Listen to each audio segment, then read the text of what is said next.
2019 ஆண்டு நாடாளுமன்ற தேர்தலில் தமிழ்நாட்டில் அமைந்த கூட்டணியில் இடம்பெற்ற கட்சிகள், அவை பெற்ற வாக்கு சதவீதம் உள்ளிட்ட விவரங்களை இந்த தொகுப்பில் பார்க்கலாம். 2019 ஆண்டு நாடாளுமன்ற தேர்தலில் திமுக, அதிமுக கட்சிகள் மாபெரும் கூட்டணியை அமைத்து போட்டியிட்டன.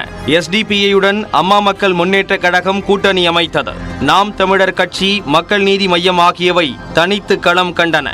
திமுக கூட்டணியில் திமுக, காங்கிரஸ், இந்திய கம்யூனிஸ்ட், மார்க்சிஸ்ட் கம்யூனிஸ்ட், விடுதலை சிறுத்தைகள் கட்சி, இந்திய யூனியன் முஸ்லீம் லீக், மதிமுக, கொங்குநாடு மக்கள் தேசிய கட்சி, இந்திய ஜனநாயக கட்சி ஆகியவை இடம் பிடித்தன.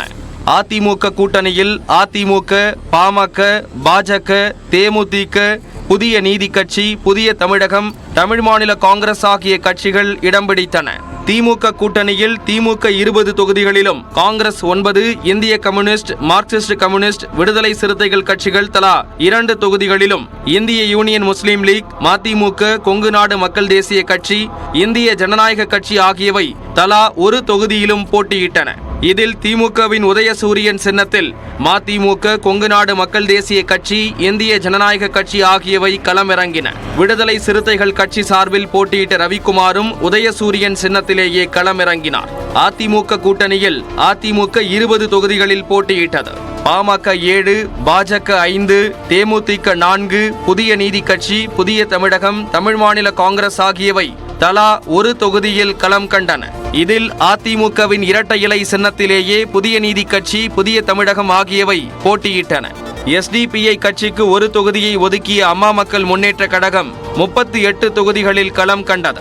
நாம் தமிழர் கட்சி 37 தொகுதிகளிலும், மக்கள் நீதி மய்யம் கட்சி 36 தொகுதிகளிலும் போட்டியிட்டன.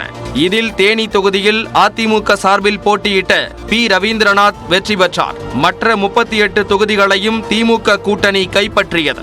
வாக்கு சதவீதத்தை பொறுத்தவரை திமுக கூட்டணி 53.2% வாக்குகளை பெற்றது. திமுக 33.5% வாக்குகளையும், காங்கிரஸ் 12.6% வாக்குகளையும் பெற்றன. இந்திய கம்யூனிஸ்ட், மார்க்சிஸ்ட் கம்யூனிஸ்ட் கட்சிகள் தலா 2.4% வாக்குகளையும், விசிக 1.2% வாக்குகளையும், இந்திய யூனியன் முஸ்லீம் லீக் கட்சி 1.1% வாக்குகளையும் பெற்றன. அதிமுக கூட்டணி 30.6% வாக்குகளை பெற்றது. இதில் அதிமுக 19.4% வாக்குகளையும், பாமக 5.4% வாக்குகளையும், பாஜக 3.6% வாக்குகளையும், தேமுதிக 2.2% வாக்குகளையும், தமிழ் மாநில காங்கிரஸ் 0.5% வாக்குகளையும் பெற்றன. 38 தொகுதிகளில் களம் கண்ட அம்மா மக்கள் முன்னேற்ற கழகம் 5.2% வாக்குகளை பெற்றது.